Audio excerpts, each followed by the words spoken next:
the same unit, that is Introduction to Computer and Programming. In earlier lecture we complete two theories. First is a block diagram of computer system and the second is a types of computer language. First recall there two. The block diagram has a two parts, hardware and software. Hardware is four types: input, output, memory, and next is a CPU. And the software is nothing but the set of instructions, set of programs. Clear? Second theory is the types of languages. The types of languages is three. First is machine level language, also known as low level language, also known as binary level language.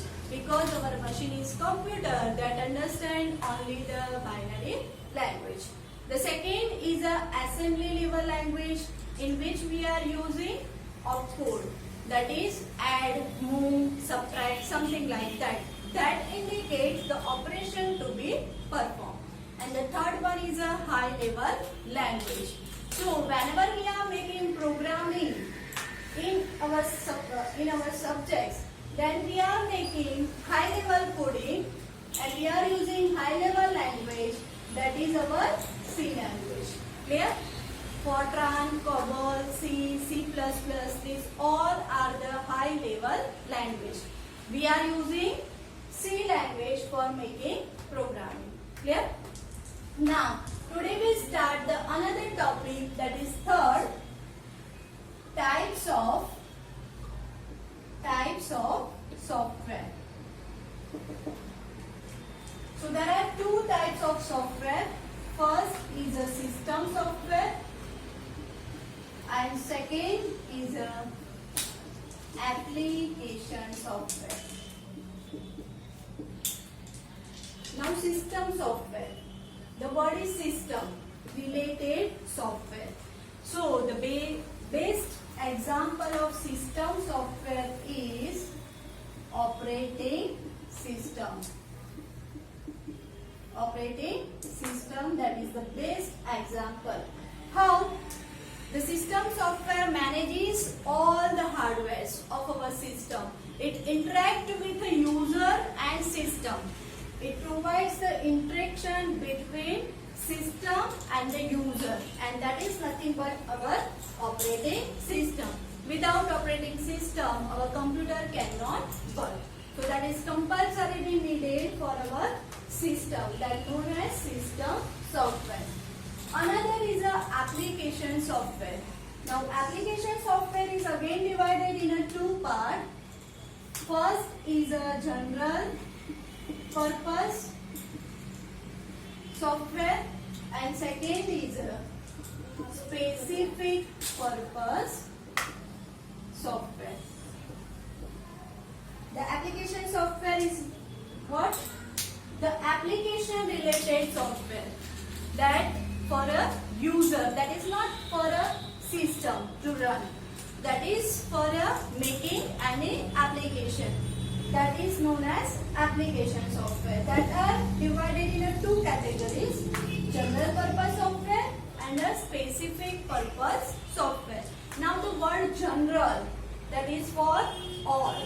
So this type of software is designed and developed to perform many kind of tasks, to provide many kinds of facility. Best example of general purpose software is Microsoft Office. Microsoft Office, in which we are making PowerPoint also, we can make Excel sheet also, we can provide documents also. Yeah? So it provides so many tasks, so many functionality, that called general purpose software. Now the word specific, for that particular application, for that particular user, the software is developed and designed. That is known as special purpose software. For example, payroll system or banking system, banking related software. So this kind of software are not available in our PC, in not our computer. Why? because it is specific purpose. It is for a particular user. Then require that software and then it is installed. But the Microsoft Office is for all person want to use this. That is in a kind of general purpose. But payroll is not always installed in a all person PC. So there are two kinds of application software, general and specific purpose. Clear? Now, the another type of system software is, first is a translator, another is a compiler, another example is interpreter, another is a assembler, next is a editor, next is a linker, next is a loader. So these all are nothing but the kind of system software. Now let us introduce about all one by one. First is a translator. So it is one software that translates from one language to another language. Suppose I have a three language. We have which kind of languages? Computer languages? Three. Machine level language, assembly level language and high level language. So to translate from one language to another language, the software which are used, that is known as translator, which is in a category system software. Another is a compiler. So compiler is nothing but one translator type software that converts, the compiler converts high level language into machine level language. Into machine level language. That is doing with a compiler. So compiler is nothing but a translator that converts from high level language to machine level language. The high level language is nothing but our C language, in which we are making some coding, and that coding will be translated in a machine level language that is understandable by our computer using compiler. Clear? Now interpreter is what? Interpreter is same as compiler that converts high level language into machine level language. So what is the difference between compiler and interpreter? The compiler converts whole program at a time, but the interpreter converts line by line. Interpreter converts line by line. First translate one line. If there is no error, then convert second line. No error, then converts third line. Likewise that. So what is the difference between compiler and interpreter? The first difference is compiler convert whole program, but the interpreter convert line by line. Now, when it scans whole program and no any errors is there, then it converts its object file. But in an interpreter, it scans one by one line and some error is there, then it scans the stop at that position.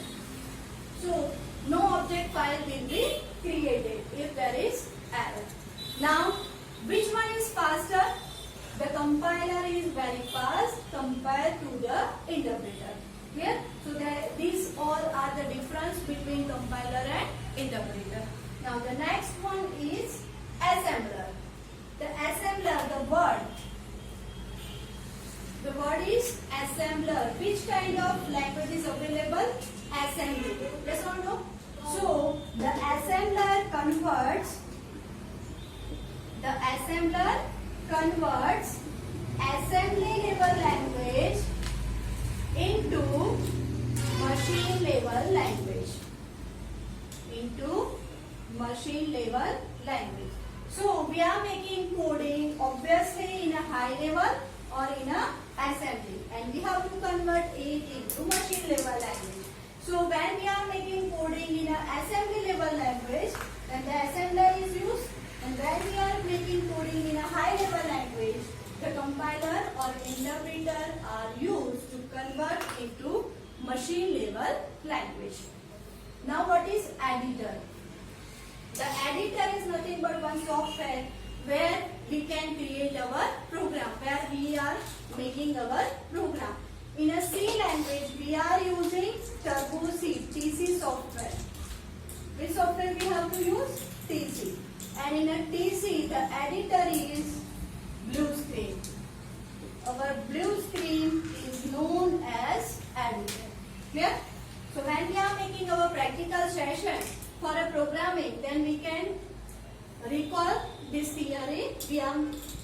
I know you the editor parts. Now, editor means the software where we create our program. Linker. The word is link. So linker link with the system libraries. Which are the functions available in our Turbo C software that link with that particular function? That is nothing but the system library. And the loader, the word is loading. So the loader load our program into the main memory for execution. Clear? So these all are the types of software. Main software is divided in a two part: system software and a application software.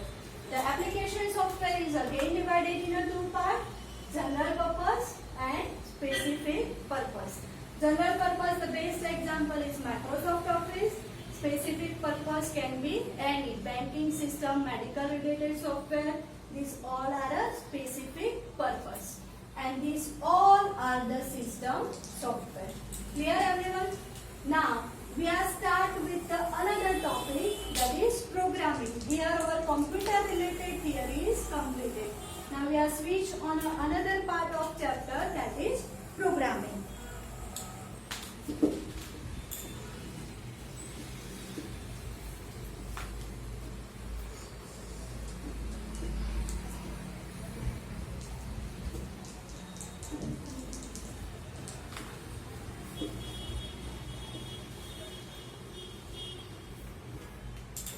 Now, for a programming, we have to use two things.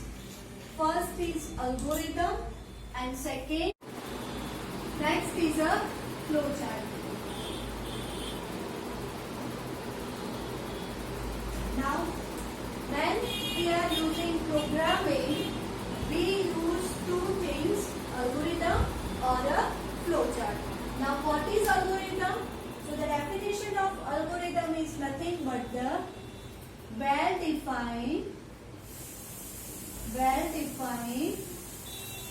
sequences of steps. Now, what is the meaning of it? Suppose I have one work for making tea. Then what we are making? We try for step by steps. First, we are combining tea, sugar, water in one separate bowl. Then, stove is on. Then, put the water in a bowl. Then, add sugar, tea, something. So, one by one, we are making steps for making tea. So, something like that. The same concept here. Whenever we are making any programs for programming, when we are making any solve problem using program, we are making steps. First we have to do this, then next, then next. This formula is known as algorithms. So algorithm is simply nothing but the number of steps for making our program. Let us consider one simple example. Write an algorithm. Write an algorithm to add two numbers. Now first we have to take two numbers first. Suppose that two numbers is 2 and 3. Then we have to operate which operation? Addition. So make plus sign and then generates the output, that is nothing but 5. So this is the steps we have to perform. So let us start with first step.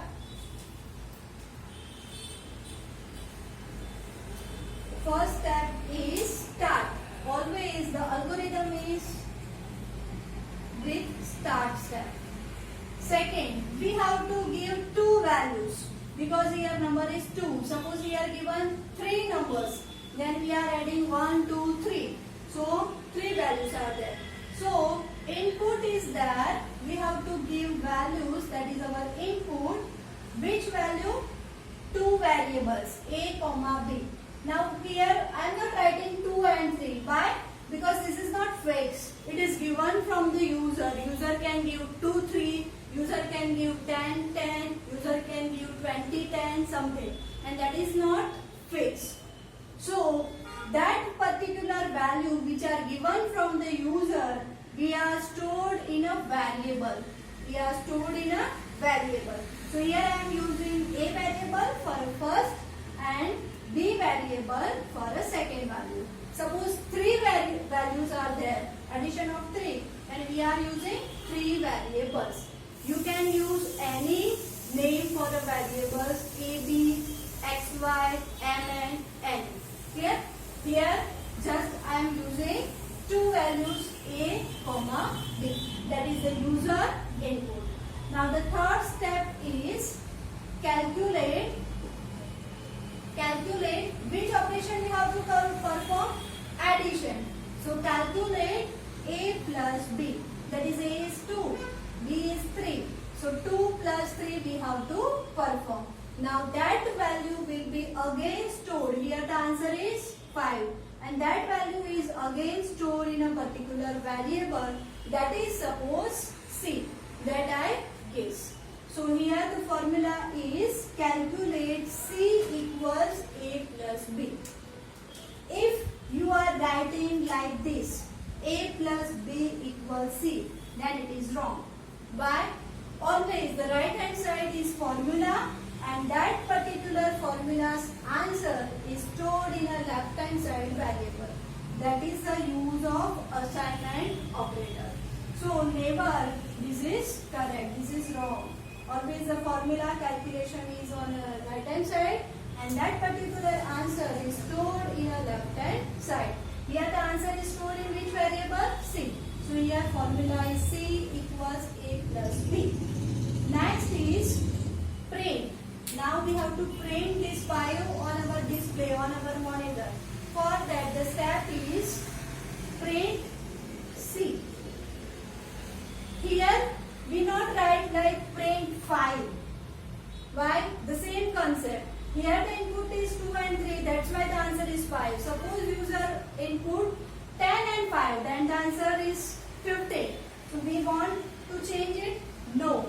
Here I am writing print C, means the value of C, whichever, that we have to print.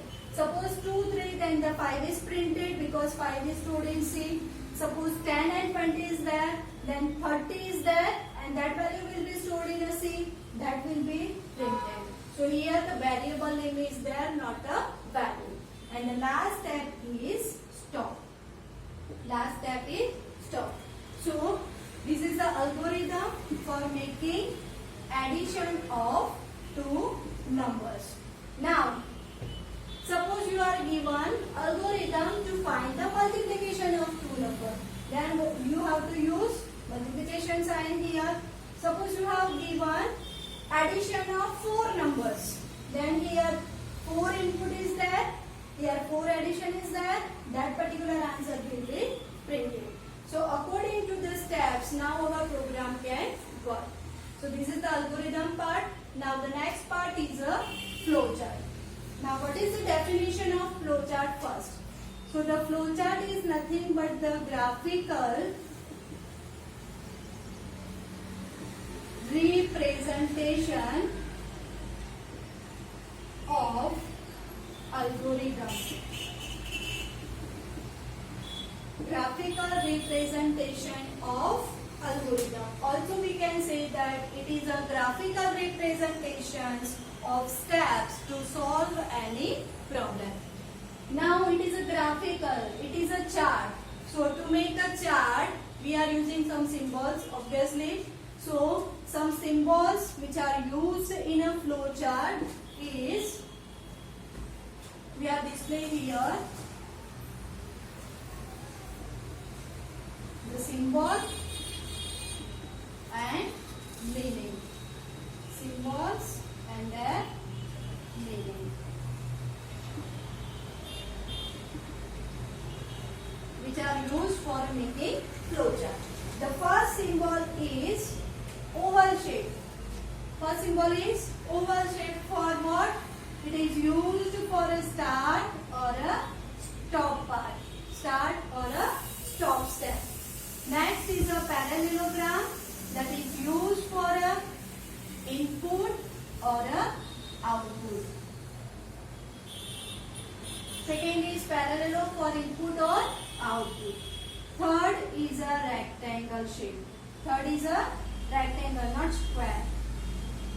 Rectangle is for a processing, or we can say that for a calculation. Another is a diamond shape. The diamond shape is for making decision.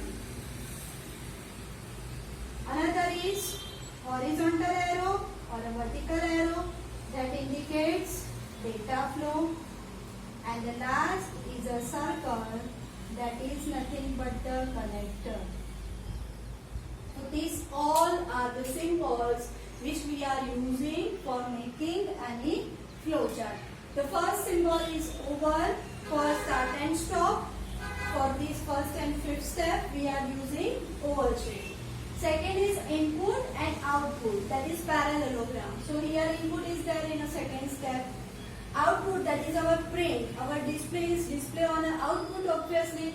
So in a 2 and 4 step we are using parallelogram. Next is a process or calculation. So for a calculation we are using rectangle shape. Decision, that is nothing but something like that. If it is true, then go on this part. If it is false, then on another part. Yes or no. There are two options whenever. Then we are using decision, that is our diamond shape. In our next algorithm, we can use this decision steps also. Next is a data flow. Here the arrow is there, not a simple line. That indicates flow. This line indicates no flow. It indicates downward to upward, upward to downward, no one. Clear? But suppose I am making arrow, then it indicates you are going from upward to downwards. So obviously in a flowchart we have to use arrow, not a single line. That indicates the flow of data from which steps to which steps we are going. And last is a connector, that is for a circle. So when our flowchart is drawing, we are making our flowchart and our page is full. And start with another page with continuously. So we are using connector sign, that is circle, at that place. So these all symbols we are using for a flowchart. Now let us start with the same program, same example. Write an flowchart to add two numbers. So let us start with the first step, that is what? Start. So the symbol is we are using oval shape. In oval shape we have to write start. Then go on a second step, that is indicated with arrow sign, that indicates data flow. Obviously arrow is there, no any line is there. Now second step is input. For input, parallelogram is there. So first draw the parallelogram, write the step, input A, B. Now go on a third step, calculation. Calculation is for a which shape? Rectangle. So draw to rectangle, write the step, calculate C equals A plus B.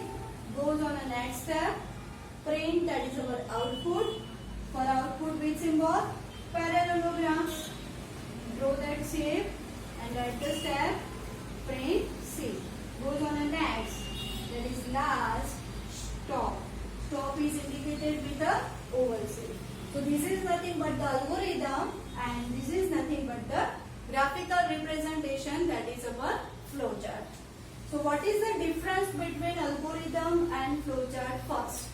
So algorithm is nothing but the steps and flowchart is nothing but the graphical representation. Second, in but in a flow chart some symbols are used. Which one is easy?